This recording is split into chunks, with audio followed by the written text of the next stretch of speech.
Hi, I'm Scott Squires. This is a DreamQuest demo reel from 1980 to 1984 time period. DreamQuest was a visual effects company, which I was a co-owner of. This is an example matte painting shot, actually an original matte painting shot. Here you can see the results. And shortly we'll see this was what was actually photographed in camera. And there it was without the mats in front of it. The camera film was actually rewound and the painting was photographed to get the highest possible quality on 35mm film. Glenn Erickson is the pilot there, and the worker was actually Rocco Giaffre, the matte painter. This is a matte painting from Little House on the Prairie. We did a tornado for that.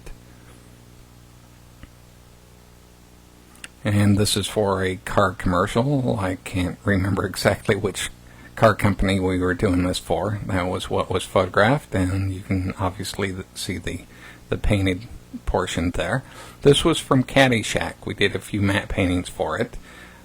So the background is all painted in. The gopher was done by Apogee Visual Effects. That was all puppeted in front of the camera. Everything black there was photographed with that matte and rewound on the camera and photographed the matte painting. And this was from Caddy Shack as well. Bill Murray is supposed to have been destroyed part of the golf course, so those large holes were painted in. And we shot smoke to put in those as well. Once again, all original negative work done with this. So much different than today's digital approach would be. I should also mention this is an old dupe of a dupe beta tape, so you're going to see a lot of bouncing around and just brightness fluctuations in this video. This is from a film called First Family, and so we did a matte painting of the sky and the volcano with smoke coming out of it, and we photographed near San Pedro, as I recall, for the water. So this is the original plate,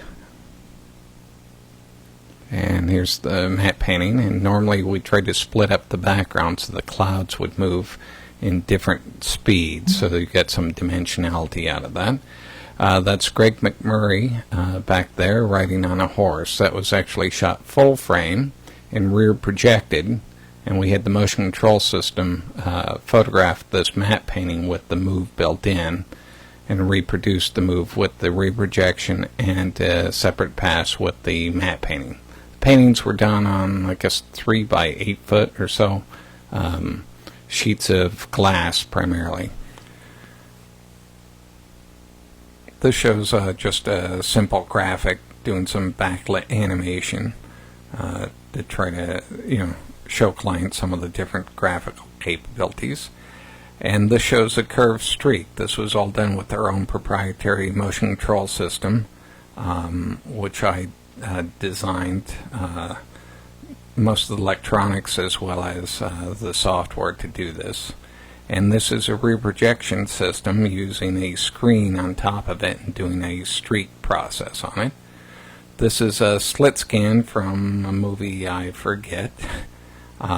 Just taking a piece of artwork, or actually the rear projection, and projecting it through a slit and moving that during the course of exposure. This is a circular slit scan using a circuit board and colored filters. We did a lot of graphics for different companies, photographing the graphics that they provided. That was for Astroworld. And this is Reach for the Stars. This was a CBS national logo. Jay Teitzel and Lewis Hall were the main clients on that.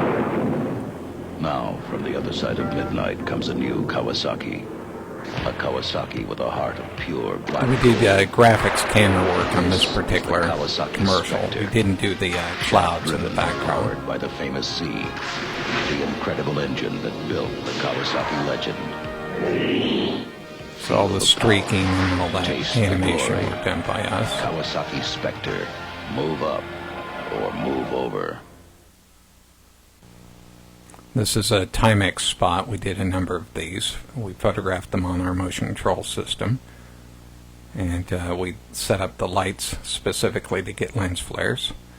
And here we have Escape from New York, and those buildings there are approximately an inch or two tall in this particular thing. The model was actually turned on its side, and this was photographed in a two-car garage, actually.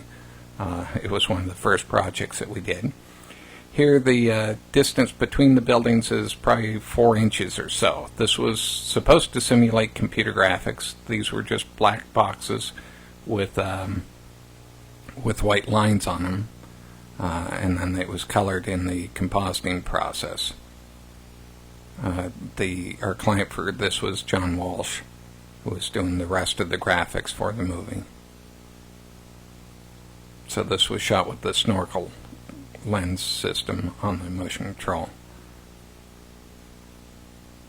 And this was for a Lincoln Continental commercial, with the diamonds flying up and spelling the words Continental. So Bob Swarth was the visual effects supervisor on this. And here you can see the diamonds flying into place. The diamonds are actually physical diamonds. Remember, this is all before computer graphics. And here the 4-inch model diamonds have been painted with white latex so we could create a matte. Here you can see the motion control system, and this is the track system, and this might have taken 5 minutes or 10 minutes to shoot each diamond. This is sped up. It's a time lapse. I forget how long it took. And that's probably the 48-foot track at this point. And this is for One from the Heart. Greg Jean had built these beautiful models with this miniature neon and all these lights, and they wanted to do a title sequence after they finished with them. So this is with an 18-inch snorkel lens, and I programmed the motion control system specifically so we could pivot around that nodal point, and it would move the entire system to accommodate it, so we didn't have to work that out. So that's Bob Swarth in there, and the person changing the magazine was Hoyt Yateman. So this is an example of some of the title sequence for One from the Heart. So the motion controller is operating the different lights and so forth, and then we would do a second pass where we changed the words or letters on the boards so that they could dissolve in between two different setups. And that changed per design, so there was a dissolve between those two. Robert Swarth, once again, was the effects supervisor as well as the title sequence designer and director. And most of these were about a foot tall, well, I guess anywhere from a foot to 2 feet tall, foot and a half. This was one of the taller of those, so it had to be at least 18 inches, maybe 2 feet. Built by Greg Jean and his crew. And this was the Golden Nugget, and that was actually about 3 feet across, as I recall. And that we did a painted backdrop to help blend in some of this with some animated lights. And that's the end of the reel. And this is Blue Thunder. The aspect ratio on some of these clips is a little bit wrong. It was actually anamorphic, so they're a little bit compressed. So these are miniatures, about a foot and a half at the most, maybe 16 inches long, photographed on a motion control system using an ultraviolet matting technique. So we would do 2 passes, one of the beauty pass and one with the ultraviolet lights and tape that's been painted with ultraviolet. And then you can see we had actually engine lights there, so we do another engine light pass with some small light bulbs flickering in there. So it's one model photographed 2 different times and composited in. And this is a reflection on his helmet, so we had to make it do that arc. We also had to compensate for the wide angle shots because the anamorphic tended to distort them as well, so we had to distort their motion to match. They initially tried to use a 6-foot RC jets, but they had some major problems, so they ended up going with motion control. So this fairly large model here, shot in the back lot, with some real explosions, and we edit the planes.